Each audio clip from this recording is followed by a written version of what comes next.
Kapla, and welcome to another episode of Bat Left Battles, where, as you know, we put two episodes of Star Trek in the ring and only one comes out alive, and the other one is just, I don't know, destroyed and sent into the event horizon of a black hole.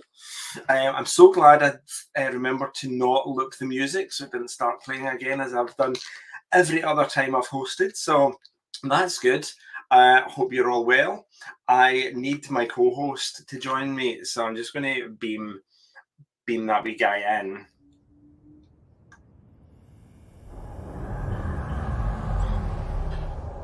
Boom! Here I am. Hello. Kapla. Just happened to decloak right on time. Well done, Right Kevin. there. How It's are all you? good. I'm great. How are you? Yeah, I'm Beautiful good. summery day and Super summery, not a cloud in the sky. It's quite I know. delightful.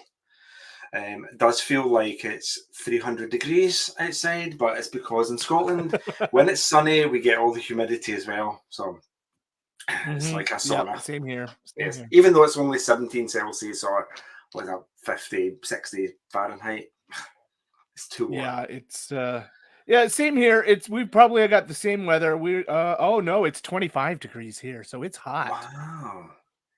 Mostly that's sunny. awesome. Feels like 30 is what it says. So that's good. that's pretty warm.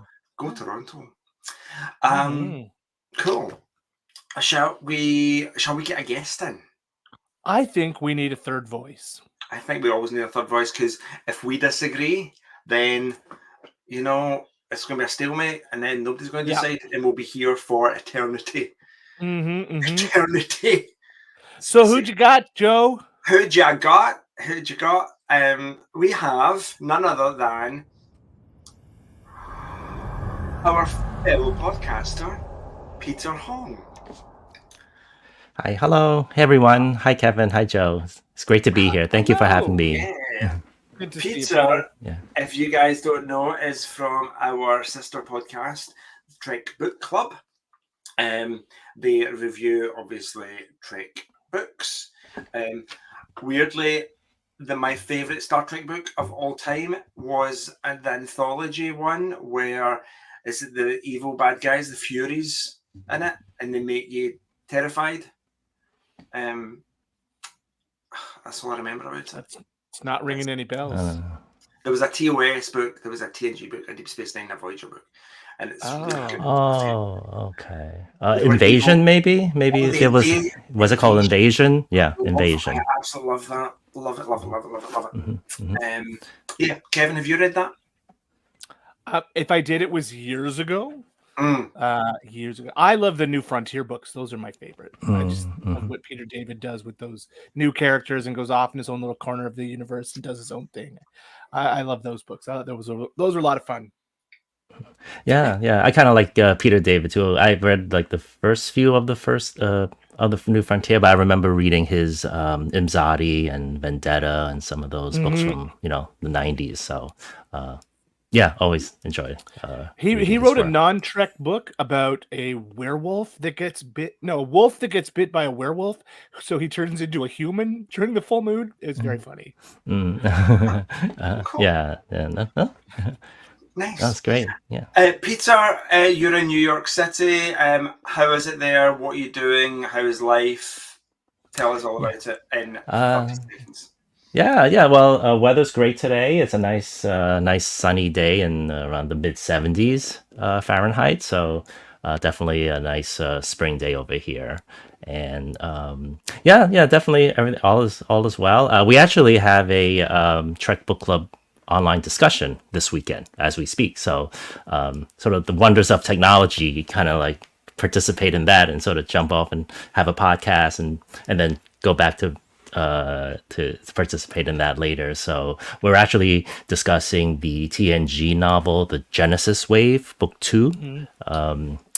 And we discussed Book 1 a couple of months ago. The feedback from the club was people wanted to read book 2 and discuss that because it kind of left on a bit of a cliffhanger. So we're doing that today. So and it's going well. A lot of interesting. It's a little bit of, for those who haven't read, it's a little bit of a connection between with Genesis device from the Wrath of Khan and the Search for Spock movies in the TNG era. So it's a bit of a sequel to the movies in the with the Picard and the Enterprise Nice. D crew. So yeah.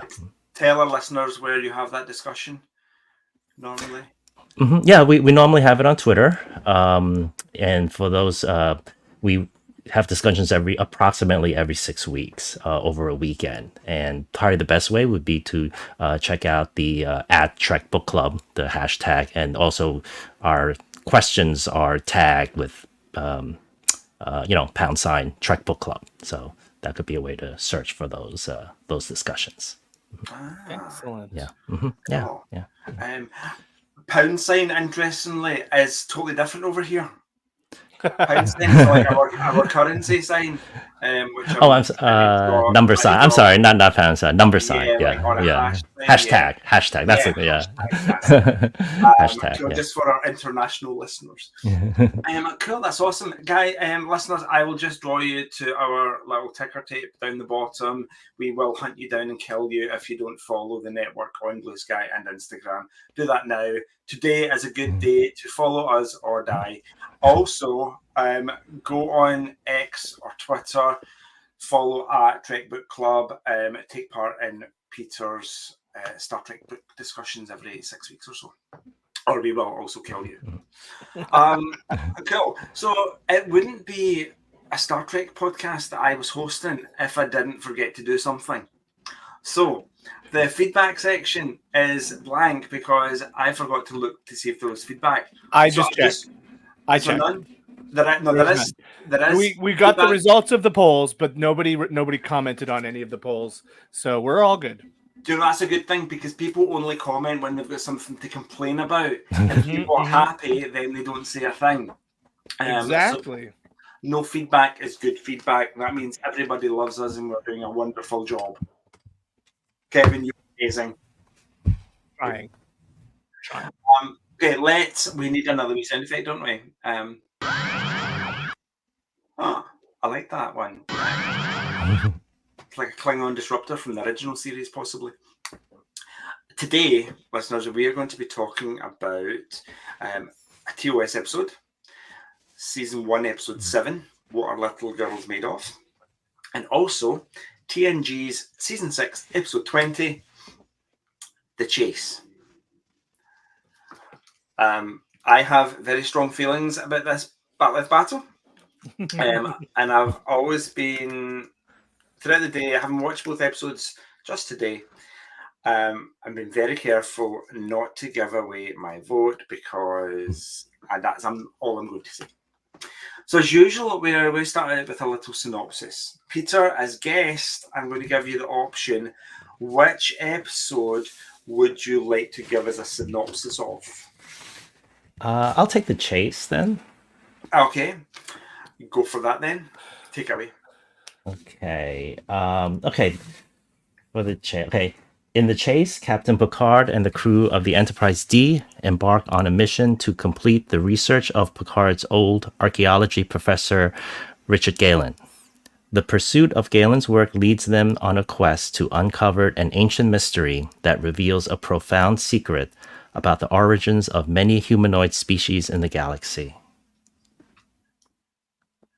Okay. Wow. I really enjoy the opening of this because it just seems like a normal day aboard the Enterprise. Yeah. However, the music tells a completely different story. The music in the opening sequence has a lot of tension in it. The Enterprise is surveying they're at a nebula and they're surveying a stellar nursery. And they're just moving about the stars to do the survey. And it just seems like, oh yeah, everything's fine, but the music's so really tense. And then obviously we get the surprise that Richard Galen's on board and Picard's old archaeology professor. And you know, weirdly watching it today, I found myself saying the lines as they said them because I know the episode so well. Wow. Like green polychrome over the eyes. Yeah. It's from the Master at Tarquin Hill. Yeah. So, what did you guys generally think about the episode, Kevin? Do you want to... I have always loved this episode from the first time I watched it back in the 90s. It's just while there is some death and destruction, it's mostly just a fun romp across the galaxy.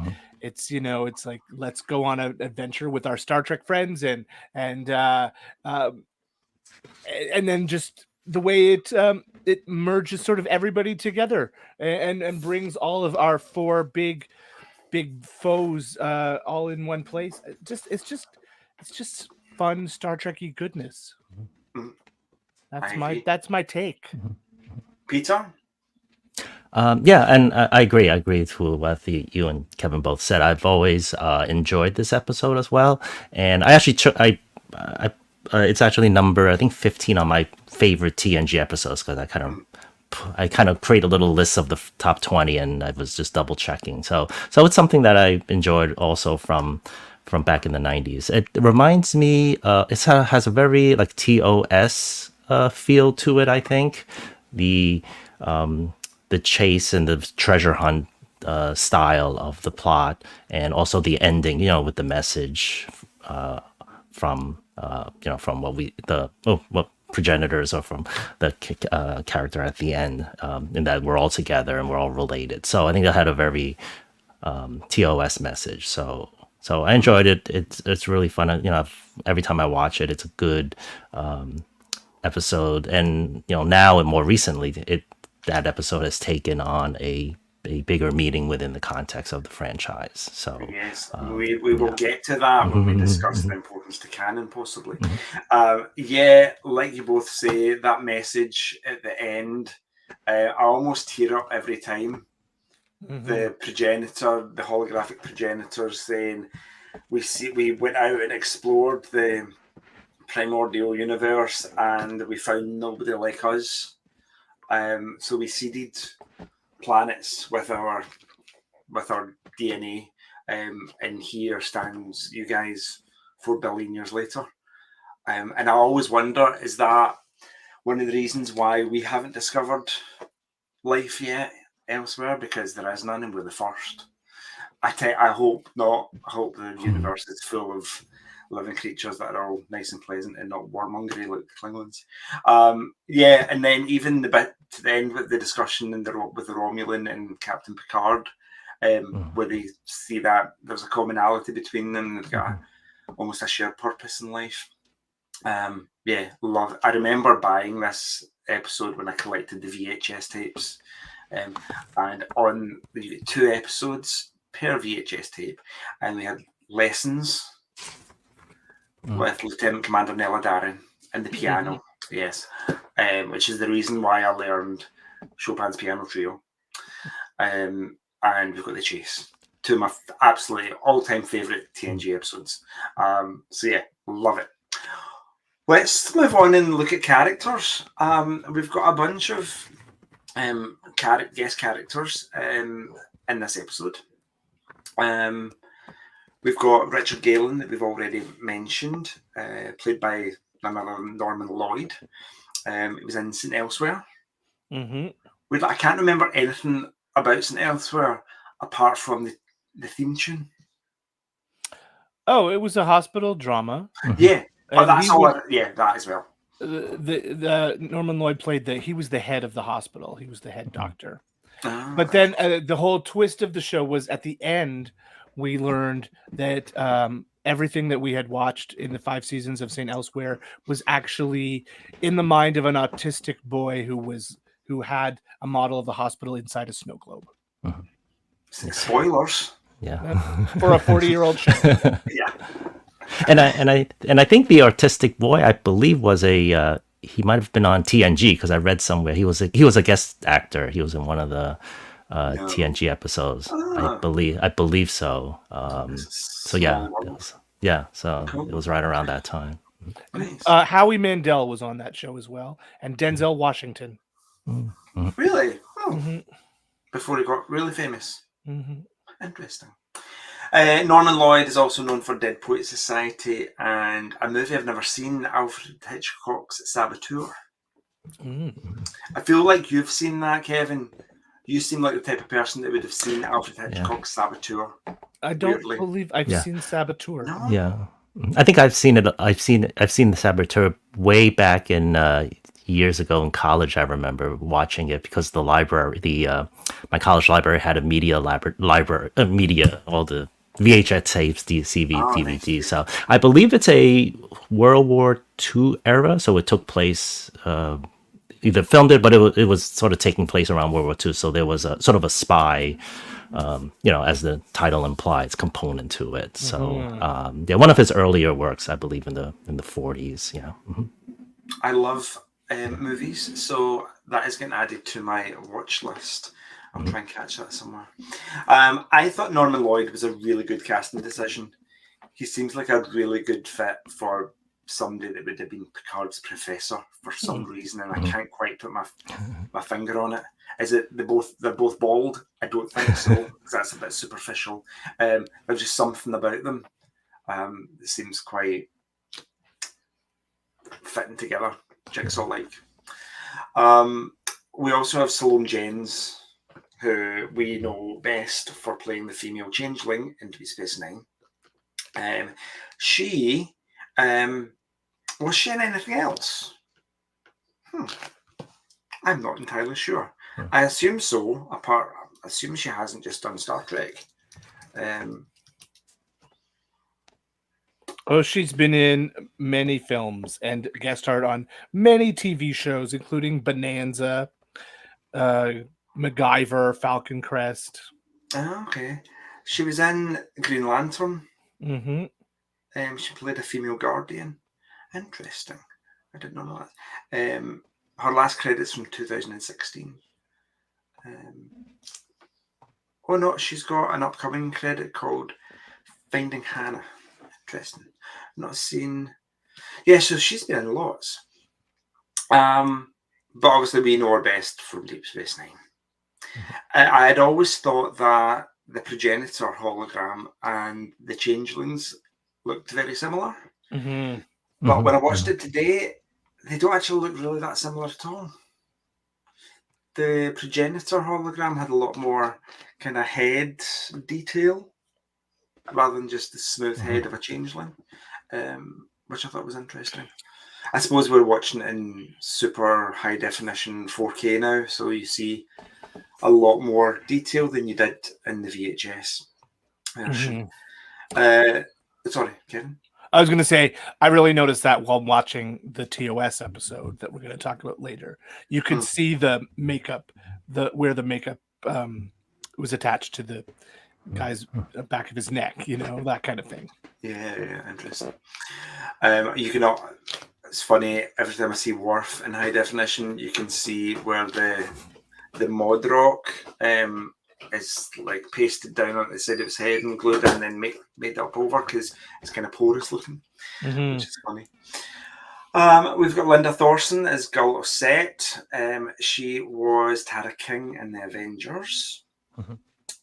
She plays one of the Cardassian captains that is involved in the chase. The Romulan commander is, I'm sorry, Maurice Roeves. I probably squashed his name, so it sounds nothing like it's supposed to. Famous for Last of the Mohicans and Judge Dredd. Although with all that makeup on, with most Star Trek guest stars, you probably don't recognise them ever, unless they've got a really distinct voice like Andreas Katsoulis, who you don't even have to watch the episode, but you know it's him. I'm not sure who played the Klingon. I'm just looking that up right now. 1 second. John Cothran Jr. played Newdock. And he was in he's done episodes of Next Gen, Deep Space Nine, and Enterprise. He was also in the video game Star Trek Borg. I'm trying to see what movies he would know him from. Escape from New York. Oh, I love that movie. He played a gypsy in that movie. He was in Spawn. Ah, The Limey.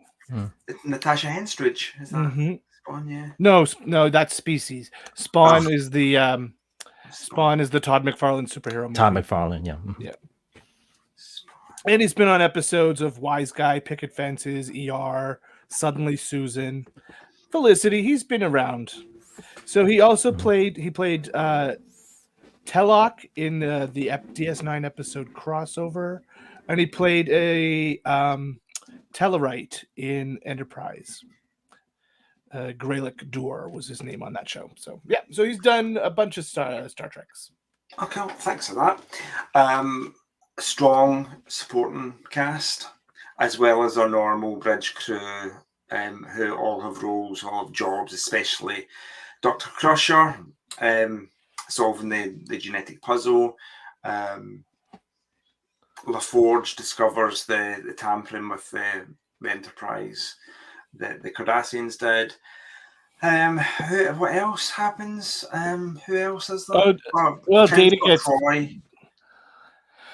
Data gets challenged to arm wrestling by the Klingon, and of course, yes. And the headbutt, that's like comedy value. This episode really has it all. It's got drama, it's got tension, it's got that chase, it's got the adventure, it's got the comedy. I loved the relationship with Picard and Crusher in this episode. I thought that the fact that they were very close friends is very evident in this episode, that she's there to support him, and this was one of their daily breakfasts kind of episode, right? Like that's what they were doing in the mornings. I thought that was lovely. I also I loved Troy trying to counsel the captain who didn't want to be counseled. I thought that was also quite enjoyable too. No, I don't have time for this. I don't want to talk about this right now. She wants him to explore his feelings. He's not about that at this moment. So I like that she tried, but she got blown off. Yeah, I got the impression Picard's obviously on this mission. He wants to solve the problem for Professor Galen after he's died. But the crew don't really seem, especially Riker, don't really seem that happy to be doing that. Obviously, they've got some kind of diplomatic conference to get to. It seems a bit out of character for Riker to be so like, oh no, we should be doing this instead. I'm not sure. Yeah, kind of on a related note, one thing I was noticing is that Picard, they were supposed to go to the conference, but then Picard kind of made a command decision to not do that. So, but I wasn't sure if they like sort of checked in with Starfleet Command or just get approval to make the change in the plans. Because at least when I was watching it, and haven't seen, when I was watching it recently, I just thought that they would have at least double check first or just get the approval before making the change. But it was just like a small little point. Yeah. I think he didn't get approval because he says at one point that the conference can wait, and I got the impression he's just making that decision because he wants to, and I don't think he would have contacted them because they would have probably said no. Yeah, like that puzzle solving thing, the adventure can wait because this conference is way more important, especially if it's a diplomatic thing. And do you think that the outcome would have been different if Professor Galen had been more open with Picard about what he was doing and what he had discovered in the beginning? Like, why? I get that he was miffed that Picard didn't really follow in his footsteps, but if he had just been a little bit more open and said, "Look, I'm on the breakthrough of something major here. I could use your help." Then he probably wouldn't have been killed by the Cardassians, and they could have all lived happily ever after and worked together to find this. Absolutely. And then there's the other side. If Picard had gone with them, would they both be dead? And TNG would be over. Exactly. Yeah. But with your point about if it had been more open, then Picard could have put the entire crew on it, like teams of investigators, and kind of solved it. And because I think maybe if like Kevin said, if Galen was more open and at least give Picard the reasoning behind everything that's going on, then maybe Picard could at least use the the resources of the Enterprise, so in some way to at least help him. I don't know if Picard would have still sort of left or taken the sabbatical to go with him as he requested, but at least he can at least do something else or pull some strings or at least get some more resources to help Galen. At the very least, Galen doesn't have to go out on his own or leave the ship, and they could try to continue the chase, maybe as a team. So so that could have been like a alternative for him. Yeah, he was probably a bit paranoid because he knew how big this thing was. If he told too many people it would get out there, then everybody would know. Especially if it's not a secret of this magnitude. Okay, we have to move on to importance to canon. Are there any points in this episode that have proven to be remotely important to the whole canon of Star Trek? If we had recorded this episode a year ago, the answer would have been no. No, yeah. But Salome Jens also been in Star Trek at another point, then yes, you're right. Absolutely not. But times have changed. And we've got a whole season of Discovery based on this episode. Which is just really the chase part 2, isn't it? Pretty much. Yeah. I kind of want to say that TNG did it better. But I know I'm being really presumptuous because we're not at the end of Discovery's run yet. Thursday night, a Star Trek night, I fell asleep on Thursday night watching this episode. Watching Thursday. The last one? Yeah. Yes. Like within the first 10 minutes, I was like, I was tired, but I think I was just bored also. Sorry. Well, I took my iPad with Paramount Plus on it to my convention, which was on the other side of the border. But Paramount Plus is geo-blocked. So I could not watch because I have a Canadian app. They wouldn't let me watch Star Trek just on the other side of the border. Oh, that's right, because you were right on the border, weren't you? I was on the border, So they said, nope, you are in the United States. We cannot let you watch the shows that you have paid to watch. Even though Disney Plus let me watch Doctor Who on Friday, Paramount Plus would not let me watch Star Trek on Thursday. Oh, interesting aside, I'm loving the new Doctor Who. Yes, it's great. So fun. Quite fun. Yeah. I'm actually looking forward to. I saw the Christmas specials, but I haven't had a chance to watch the start of season 1. But I'm thinking that once Discovery will be ending, at least my slots time will open up, and I'm gonna sort of catch up and watch Doctor Who season 1 because it's really good. From the little I saw, so I enjoy it. Yeah. Yeah, Ncuti Gatwa's proven to be a really fun Doctor, I think. Yeah. In the 3 or 4 episodes that I've seen him in. Okay, importance to canon, hugely important, vastly important. Well, even at the time, it did answer the question, why do all the aliens look like people with bumps on their head? Which is very, you could say that's very important. Yeah. I do wish that TNG or maybe Deep Space Nine had revisited it in some way.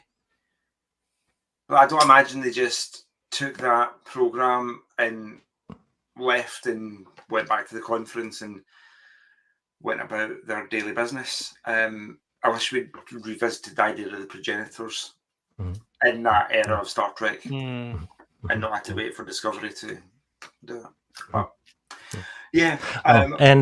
One little sort of secondary point related to canon was Picard's interest in archaeology came up in this that was strong in this episode, and I think Gambit, which was a later TNG 2-parter, made reference to Galen because he took his name, took his alias. Picard called himself Galen when he went undercover, and there was just like archaeology type bits and references to Picard over the years, and then the Kirlan Naskos, the gift that Galen gave him, comes back in Generations. So there's sort of little bits and pieces that gets referenced with archaeology through here. Did you say the name of the episode? It was Gambit, wasn't it? I think it was Gambit. I think it was two-parter that he uses. The name Galen. Yeah, of course. So little bits from this episode are used later. That's an interesting point. That's something that didn't occur to me. Interesting. So we're all agreed. Very important to canon in multiple ways. What about? It's a stupid question. Rewatchability. I think we've all already said that this is a favorite episode that we go back to all the time. If there was only like 45 minutes of TV or movies in existence, I'd be okay with that. Just to watch this on a loop because it's so enjoyable. Highly rewatchable. Peter, you in agreement with that?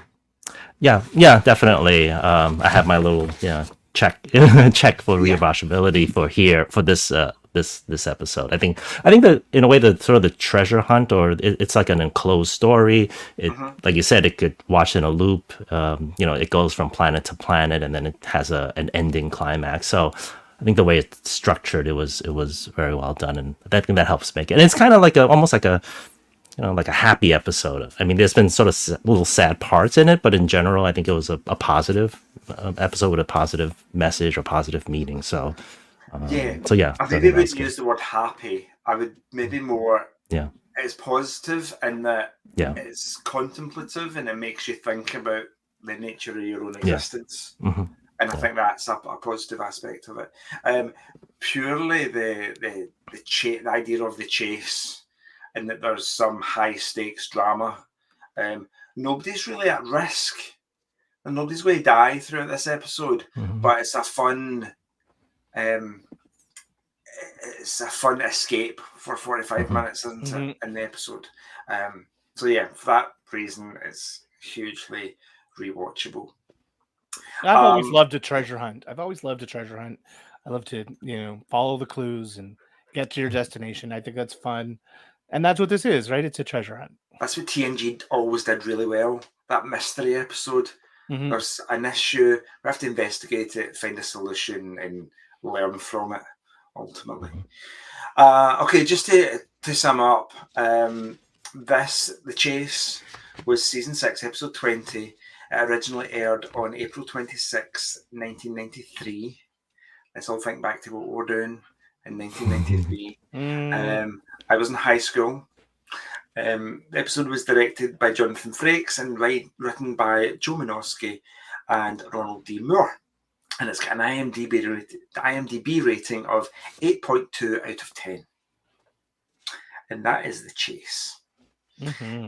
Anybody want to add anything? Last chance to say something about The Chase before I think the message of we are all more alike than different is a very Star Trek message. So important right now because I don't remember a time where the world was so every issue is divisive, and every issue is politicized and magnified and very binary. I feel so. Yeah, you're right. Really important. Okay, good to move on. Let's move on. Let's move on to TOS, What Are Little Girls Made Of? Okay, can I just preface this discussion by saying when I was in primary school, so like grades 1 to 7, at the time in Scottish education, the teaching of the nuances of the English language were not a priority. Yeah. So, like, see if you ask me, like, I know, like the difference between there, and there, and I know it's like should have is not should of, it's should have. I know all those kind of things, and my here, where, why, for, and all that. But see, when it comes to like prepositions and subjunctive conjunctives or whatever, I'm making stuff up now, but it sounds kind of language related. Remember, you're a science teacher, not an English teacher. Exactly. Yes. That's why I don't write a lot. and I get ChatGPT to create my podcasting notes for me. So that's the name of this episode. What are little girls made of? Something sticks in my head that you're not allowed to, or you shouldn't. It's not proper form to end a sentence in a preposition. So properly, would it not be of what are little girls made?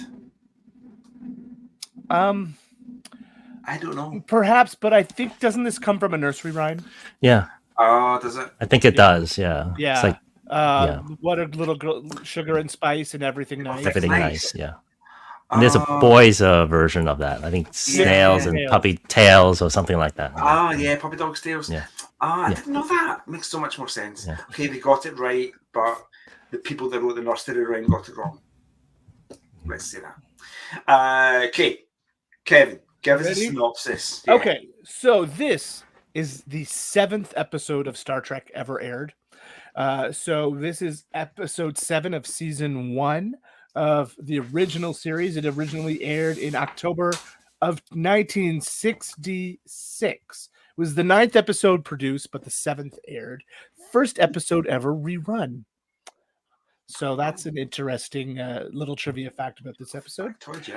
On this episode, the Enterprise comes to the planet XO3 because they think that this is where Roger Corby met his untimely end. Now, Roger Corby was a preeminent scientist, and it had been 5 years since anybody had heard from him. Nobody had ever found out what had happened to the Corby expedition. But just as they're about to leave, after they have sent some transmissions on all frequencies, Uhura just picks up a transmission from Corby. So Corby says, okay, you can come down, Captain Kirk, just you. And Kirk says, oh, but there's somebody here that would like to see you. And Nurse Chapel chimes in and says, hey, Roger, I'm here too. And he said, oh, Christine, I've missed you. So let's come down to the planet and we'll all live happily after together. Well, it turns out that what Mr. Corby had been doing is turning people into androids or building androids to download people's consciousnesses into by means of a spinning merry-go-round machine that can make an exact duplicate of a person. And his plan is to basically replace all the people in the Federation, I guess, with androids so that they could all live forever and be happy. Kirk gets a duplicate of himself made, and the real captain lets the android Kirk overhear him use a derogatory term for a half human, half Vulcan person. And when that android gets sent back to the Enterprise, Spock knows that something is wrong. And when Spock comes down, he saves them all. And there's some fisticuffs and some punching and some phaser battles and some kissing of a cute female android. And then we learn that Roger Corby was actually an android himself all along. Because he died. The weather got him, didn't it? His legs had been frostbitten off. And yeah. Poor guy. Poor Roger. Okay, that's a good synopsis. I literally watched this episode about 2 hours ago, so me too. Quite familiar to me. I had watched it before. I have watched every episode of the original series. It's been a while, but multiple times, yeah. Love the spinny centrifuge android, the consciousness transferal device. That was cool. Very 60s. You know, that was I don't know if you've seen like the bloopers from TOS, but there's a blooper in which they were. The actors, they were kind of like dancing, I think, like dancing while it was spinning. So, really? It wasn't perfectly level either. When as it was spinning, you could watch it wobble. It was, it was 60s construction techniques. Yeah. What I did love about this episode was the weird close-upness of the camera. In a lot of places, especially in the caves, and that kind of eerie, reddy, purpley glow that it had, and the iconic TOS music with that orchestra that's playing all the time. It made it feel really almost creepy, a bit uncertain. And I don't think you ever see down the abyss. Do you? The bottom no. But really, I think that really gave you the impression that there was some kind of bottomless pit. Like they're hugging the walls. So your mind fills in the blank that the only reason they're hugging the walls is because there's a small ledge that they have to walk on. Possibly. Yeah. Let's talk about our guest stars and who they're playing. We've got Michael Strong as Dr. Roger Corby. He was in Patton. I don't know what that is. Is that named after the general? No. The movie Patton? Yeah. It's about General Patton. Okay, cool. Never seen it, never heard of it, but I get the reference. And Detective Story, which is another thing I've never heard of. Okay. Any clues? No. I don't know that movie. No. Is it a movie? Okay. I have no idea. I don't know. We have Sherry Jackson as Andrea. She was in Make Room for Daddy and The Adventures of Huckleberry Finn, which I remember watching when I was young. And Ted Cassidy as Rook, who I think we know best for The Addams Family. He played Lurch. And I also remember him being Lurch being a lot slimmer. So I assume Rook has a giant kind of bodysuit that makes him look super wide. So that's our guest cast. We have the other guy that dies that gets shot at the beginning. The guy that's not Roger Corby. Do you remember? Brown? Was it Brown? Yeah. The assistant. Like that. Yeah. He gets phasered, I'm sure. A strong cast. All androids, unfortunately. What do you guys think of the cast and their characters? I like Rook. I think he's just an interesting. That character is an interesting look. I was paying close attention to his makeup, actually, having just come from a clown convention. Makeup is kind of on my mind. Yes. So seeing his that it really is just a basic face paint that he's wearing. The purple, they've highlighted his cheekbones with purple so that he's got that sort of gaunt alien look. Yes. It's like he's learning how to contour. Yes. Yeah, but not blending.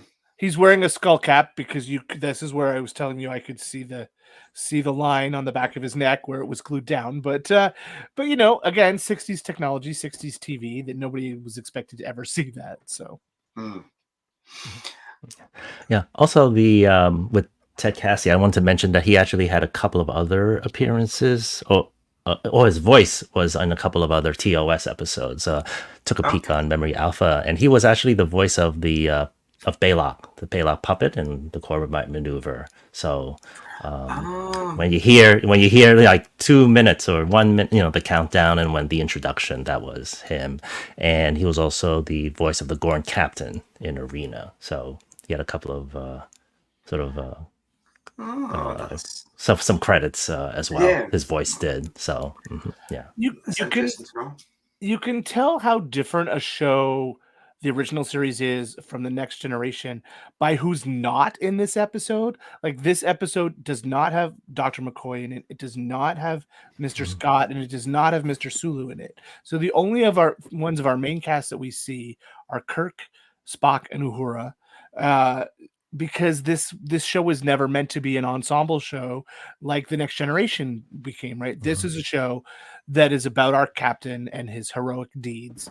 So I just think that's kind of interesting that the way that the show Star Trek has evolved to become more ensemble shows than star vehicles, right?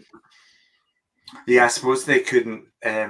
They maybe struggled to, when they were creating other shows, to replicate that the holy trinity of Kirk, Spock, and McCoy. Yeah, but like I say, McCoy's not even in this one. Yeah. That's interesting. The other guest that we didn't really mention is who's worth mentioning, whose story it really is Majel Barrett as Nurse Chapel. There's a funny. There's a funny scene on the bridge with Kirk, Spock, and Nurse Chapel. And Chapel asks Spock, "Have you never been engaged?" and nobody says anything. They all just kind of look at each other with big eyes, and it just obviously we know now in Strange New Worlds that Spock has been engaged, and there's the whole relationship between Chapel and Spock. So it was interesting because TOS is set after Strange New Worlds, so it was. I don't know. It was just interesting to see that. It's like, oh, I'm so glad that they didn't say anything on that question, because it allowed Strange New Worlds to kind of fill in the blanks. You know. Yeah, really good guest characters. Peter, did you want to say something? Yeah, and I think when it comes to Nurse Chapel, we didn't have a whole lot of Chapel's focused stories in TOS, but this was the one that really popped in my mind. This was probably one of her bigger roles in the series. So I'm at least glad that they were able to spotlight her for this episode. So yeah, so.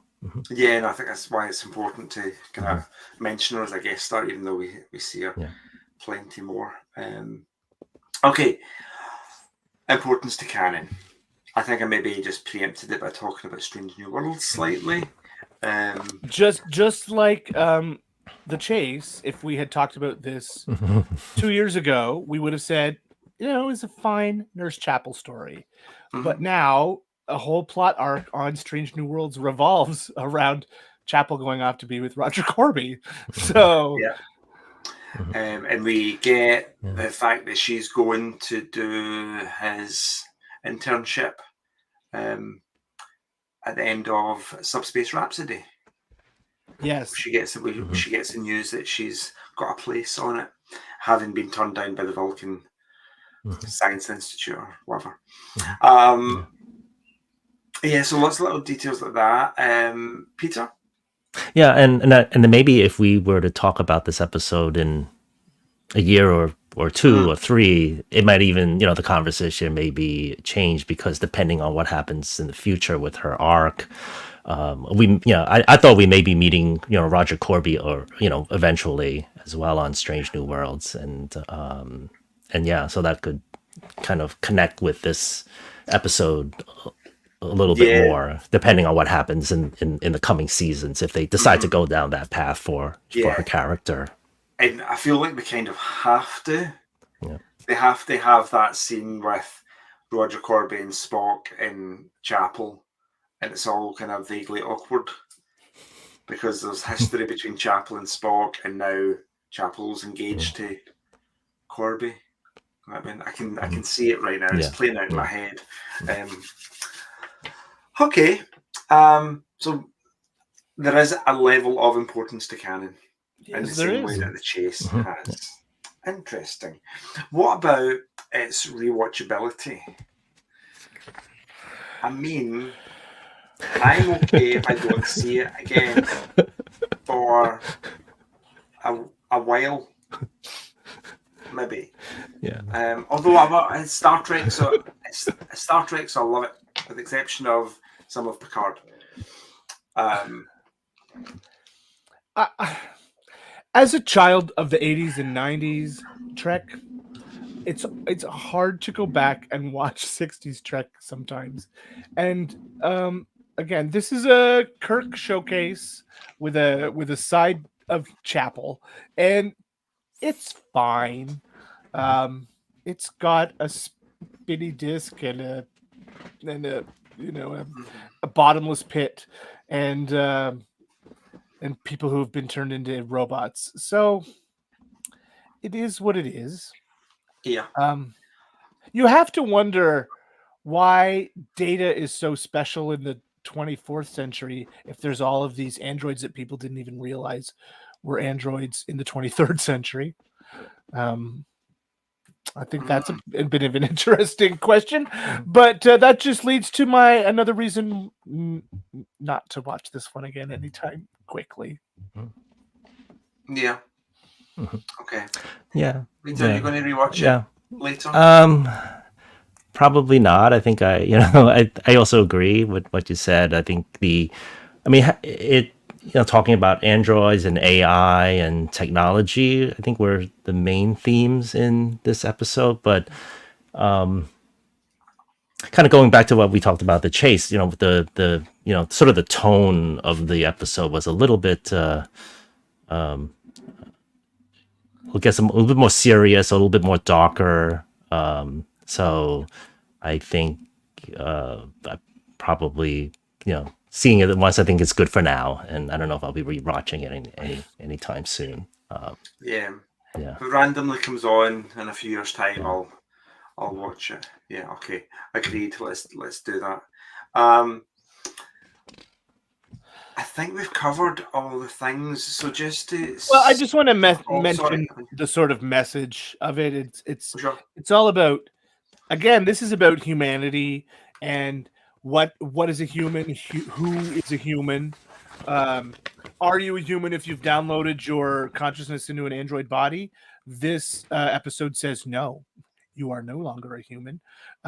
So I think that's an interesting commentary a little bit, that's sort of the point of this episode is the what is humanity. It's making me think of the ship of Theseus. Now that the Greek boat where it got repaired over time and eventually all the planks that made up the ship had all been replaced. Yep. So was it the same ship? I think yes. It bears the name. It's just been repaired a bunch of times. So you could argue the same if in future I need a replacement heart and a liver and lungs, and they've got medical technology to replace 95% of me, with the exception of my brain. Am I still me? I think probably yes. The other point, these androids don't seem that smart in some ways. So I think it's a level of complexity. So is your android or robot like a toaster, or like something that's so infinitely complex that it has emergent properties like consciousness and emotions, things that you can't quite explain from the kind of fundamental nature of the mechanism, which I think maybe describes Data. I think Data maybe has some emergent properties that these androids don't, possibly. That's something to think about. We should take a moment. Contemplate. Okay, unless anybody wants to add anything about what our little girl's made of, then we should possibly move on and briefly debate and vote, and then do the poll. What our listeners thought. Yeah. So, Peter, as the guest, do you want to go first? Just give us a wee little bit about what you're choosing and why you're choosing it. Okay, well, between the two, I'm choosing the chase. Okay. I kind of went through the different components, and I think I scored it. I ended up giving I think chase 4 points and giving What a Little Girl's Made of 2 points. So I think for Little Girls Are What I'm Made Of, I gave them the points for the guest stars and for the guest stars and the characters.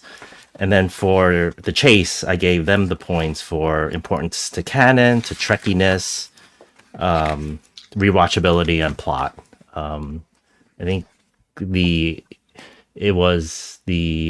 I think part of it is tying into Discovery season 5. But even if we had this conversation a couple of years ago, I think I would probably still feel the same way. I think between the two episodes, I mean, there's definitely good topics related to AI and what is considered human and humanity that TOS, that What a Little Girl's Made Of, covered. But I think just from a purely sort of enjoying watching it and seeing how the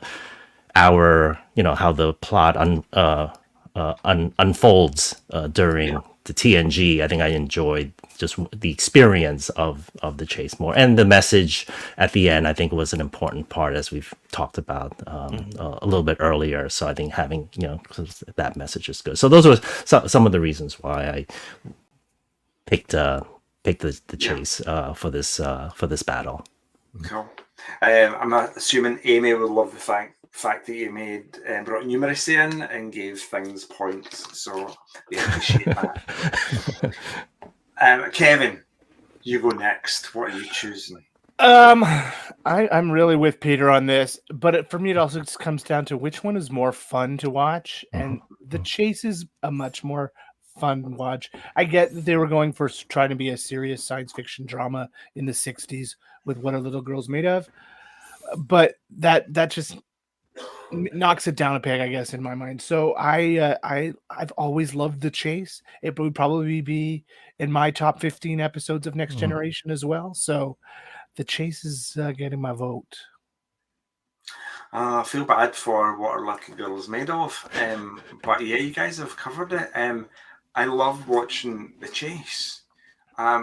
It's got the drama, it's got a little bit of tension, it's got comedy. It's what I want in a TV show. There's some stakes, but they're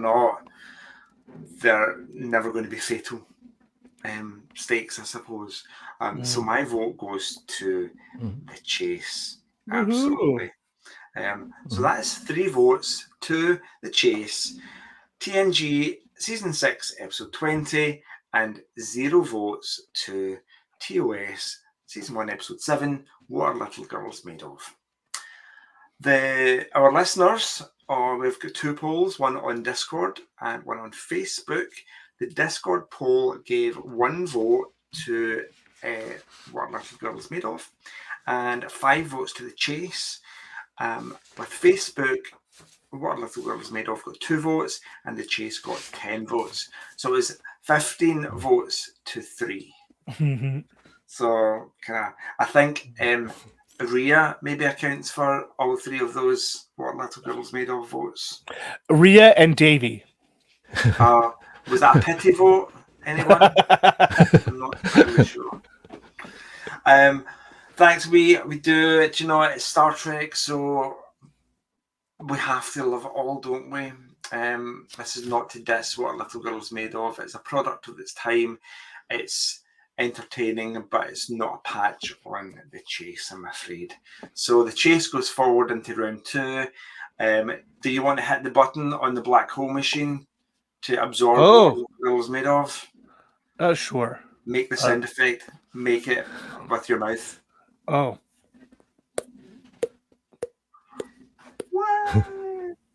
Cool. Right. Kevin, you are in control of the I love this part. Here we go. I love it too. Bring it on. It is time.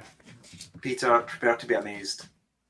For the spinner of choice, I guess we'll call it. Here we go. Spin. The Stargate will spin, and we will come up with the first episode that we will choose, which is Where are we going to be... Oh, back to the original series. The Apple, okay. Apple. It's not ringing a bell right away. Yeah. Val and a lot of red shirts. I think it's about isn't there a computer that Kirk has to talk out of existence? Yeah. It makes sense. It's Apple. And then here we go. The second episode will be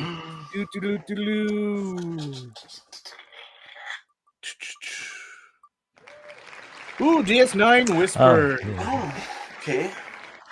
Again, I feel that's quite early on, like season 1 or 2. Mm-hmm. Yeah. There we go. I think it's one of the earlier one. Yeah. I believe it's an O'Brien. I don't know, O'Brien-centric episode. One of the pretty good one, I believe. Yeah. Excellent. That should be fun. Details of both of those are kind of eluding me, so that'll be interesting too. But do you know what? When I watch them, it'll all just come flooding back. Yeah. Okay.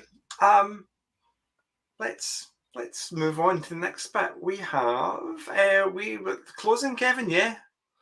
Am I going insane? Is this where we put the BQN promo? Oh, we can go into No, that's the promo's later. Okay, well then I will just say this wee bit. We would love to hear what you thought of today's episode, and hope you'll join our Facebook group, the BQN Collective, to continue our discussion there. Or you can follow the network on Twitter, which is now called X, stupidly, or Instagram, and the other one, Blue Sky, at BQN Podcasts. Or join us on our Discord server, where the Batleth Battle polls will always be posted. So, Peter, where can people find you when you are not taking part in archaeological surveys? Okay. I can be found on Twitter. It's at PeterTrek1, the number 1. Also on Blue Sky and Mastodon as well under that handle. And I'm also could be found at the at Trek Book Club on Twitter. And then, we talk about focusing on Trek books. So, feel free to connect and continue the conversation. And thank you very much, Joe and Kevin, for having me. It's, great talking to you about Star Trek. Yeah, no, thanks for agreeing to come on. Thank you. Peter, it's your turn. Okay. At this time, we would like to thank our... No. Oh, I'm sorry. Wrong one. Before that, you have to ask Kevin whether people can find Oh, okay. and make something up that's funny. Okay, Kevin, where can we find you when you're not creating an Android? Ooh. Don't look in my back room. There might be an Android hiding back there. But if I'm not in there, I am in the BQN Collective on Facebook. I'm posting polls and responding to things in there. I have been posting in Discord occasionally. You can find me in there. I also do a non-Trek related podcast called True North Nerds, which I do with some local friends. I wasn't on the last episode because I was away, but they talked about the movie The Fall Guy, which just came out. So, Joe, where can people find you when you aren't spinning round and round and round strapped to a table? You visited my house before, haven't you? I have. I know. I know where you keep that device. In my dungeon. When I'm not doing that, you can find me in all the usual places where I'm going to remember what they are in a moment.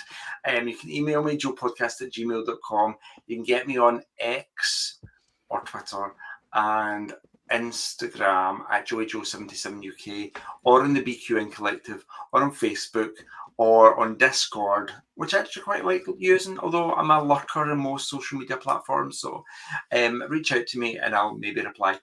And I'm in Ayr, which is on the west coast of Scotland. So come visit. It's a lovely everyone. town. Yes, it's beautiful. Go for the Ayr show. It's great. It was, wasn't it? Mm-hmm.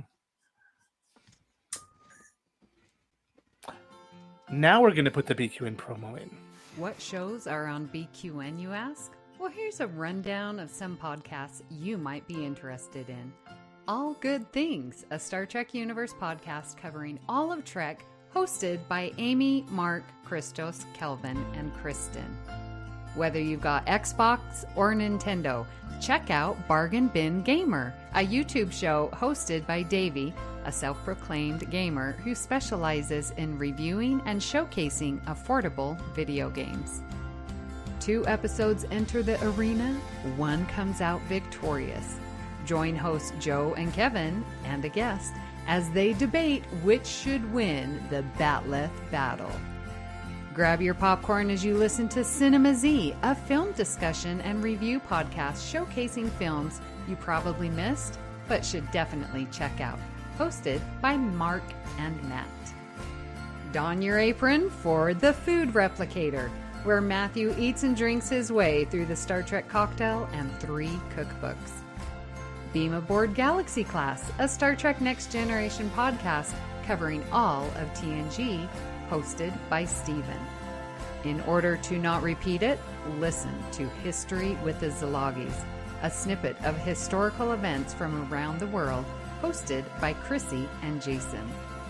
For the newest Trek coverage, check out Infinite Diversity, hosted by Chrissy and Thad. Curl up with a good book and delve into Beta Canon with Peter, host of the online Trek Book Club on Twitter, and his new companion, Trek Book Club podcast. test your Trek knowledge with Treksperts Quiz, a Star Trek quiz show hosted and written by Davey. Whether you're a member of Starfleet Federation or Planetary Union, go check out Union Federation, covering current Star Trek and the Orville, which we all know is really a Trek show, hosted by Kyle, Kevin, Amy, and Haley. Head over to YouTube and watch The View Screen live on Sundays, your Trek-inspired talk show hosted by Calvin and Amy, with Season 2 starting in September for a 10-week run. Spill the tea with Christos while he discusses current Trek news and events and explores the world of fandom via guest interviews, all with a LGBTQIA+ perspective on What's the Tea-Bev. And for our Patreon members, we have the Hive Mind with monthly script readings, Let's Fly, a Discovery reaction show, It's Green, a cornucopia of topics, Amy's Math Moments, a quick look at math moments in Star Trek. We know you have a choice of podcasts to choose from, and we thank you for listening to BQN. Assimilate the audio.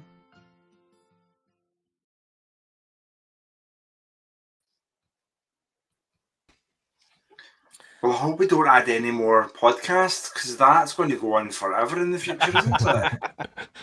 We're here for days. Wow. It's nice that the network is growing, our little network. So if you'd like to help us keep all of the shows coming to you each week, you can become a patron of the network on Patreon.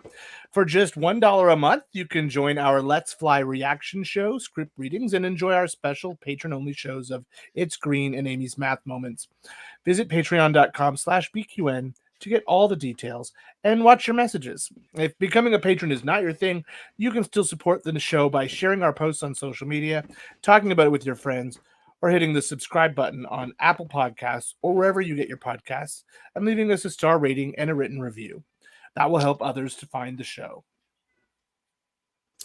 At this time, we would like to thank our executive producers who make this all possible, and a special thanks to Mark White for our artwork and Joe Keegan for our show music. Thank you for joining the Batleth Battle, and until next time. You just have to say something witty, Peter. Until next time, live long and prosper. Dr. Corby was never here. What are little girls made of? What are little girls made of? Sugar and spice and everything nice. That's what little girls are made of.